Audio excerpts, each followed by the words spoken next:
I didn't know that South Africa has or had nuclear weapons. Why do they have nuclear weapons? Well, are they really useful? We got dismantled 25 years ago. I first found out that South Africa had a nuclear program in my first year. Between 1960s and 1980s, they developed their own weapons of mass destruction, and then just before the ANC took power, they then went on and voluntarily become the first country to voluntarily get rid of them. It was a good move for South Africa to disarm its nuclear weapons because historically, I'll just touch a brief on it, not so many countries that have nuclear weapons have actually dismantled their nuclear weapons. So it was a good start towards the non-proliferation regime.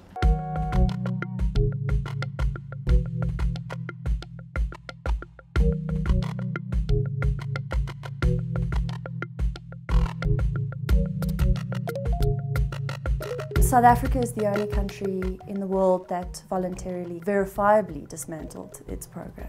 South Africa this year is celebrating 20 years of democracy, and dismantling the program was part of that process.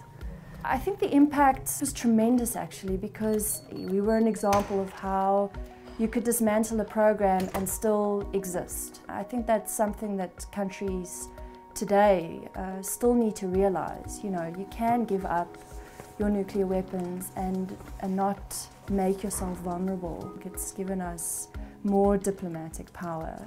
We're seen as a country that can facilitate discussions between countries that have weapons and countries that don't.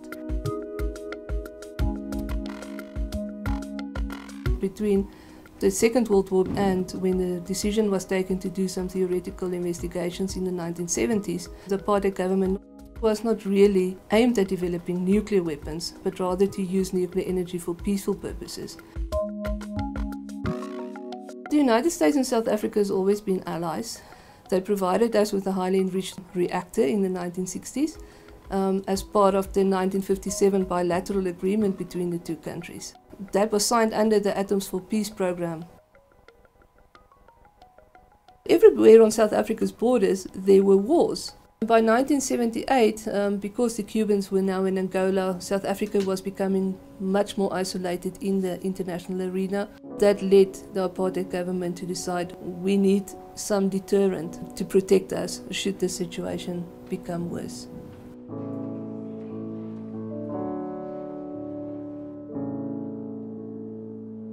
Like most things under apartheid, there was very little transparency. The whole armaments industry, South Africa's production of normal weapons, never mind nuclear weapons, that was all done under a veil of secrecy. In South Africa's case though, there was an added dimension, and that was that you had an apartheid government run by a minority against a rather large majority. In 1989 we see an eclipse of power in South Africa.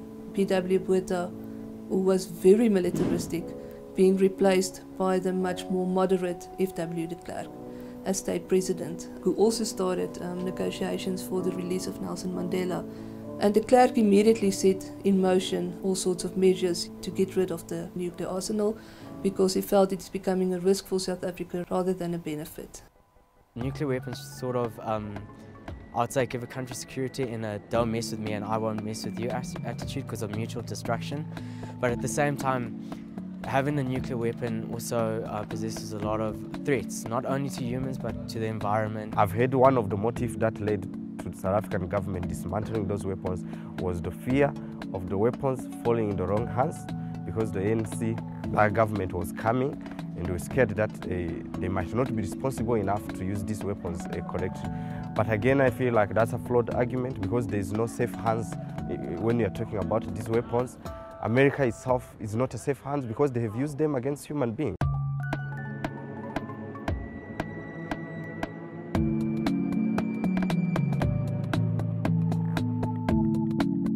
De Klerk knew that South Africa in the future would need those resources for socio-economic development of the country.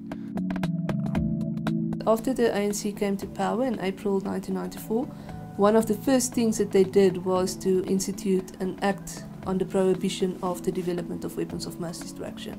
Once South Africa dismantled its program, it really gave the African continent that final push to say, let's develop a treaty and let's make the African continent a nuclear weapon-free zone. So what the Treaty of Pelindaba does is to ensure that all countries remain nuclear weapon-free. But importantly, what it also does, and this might be quite controversial, it promotes the use of nuclear energy or nuclear material for peaceful purposes, for medical isotopes, for genetic engineering, and obviously electricity. It also has important clauses in it. For example, there are a number of protocols that countries that are not African need to sign. Countries that have nuclear weapons, who then declare that they would never attack an African country with a nuclear weapon. Countries that haven't disarmed, and ironically all of them are the P5, they're all members of the Security Council. The bottom line is they haven't stuck to the bargain struck under the Non-Proliferation Treaty. You cannot have sort of non-proliferation of nuclear weapons without actually disarming all of them. Russia, the United States, China, France and Britain are the so-called nuclear club under the NPT. They were allowed to keep their weapons when the NPT was signed, but they have the obligation to disarm. Instead, many of them are renewing their arsenals. They're not particularly building new weapons, but they're upgrading what they have. Yes, they have brought their arsenals down to a certain point, but both Russia and the United States currently still have weapons that can wipe out one another, together with probably most of the rest of the world. If you look at most countries with nuclear weapons, they have a lot of issues and it causes a lot of political strife, where South Africa has actually taken a step forward and moved on from having those particular problems.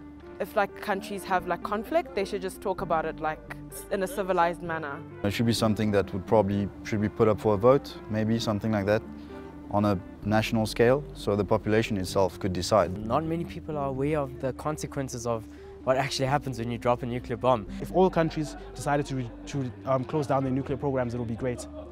Just at the same time though, but it's hard, it's politics, it's difficult. There's no easy solution. I think the ideal situation would be to have a world free of nuclear weapons.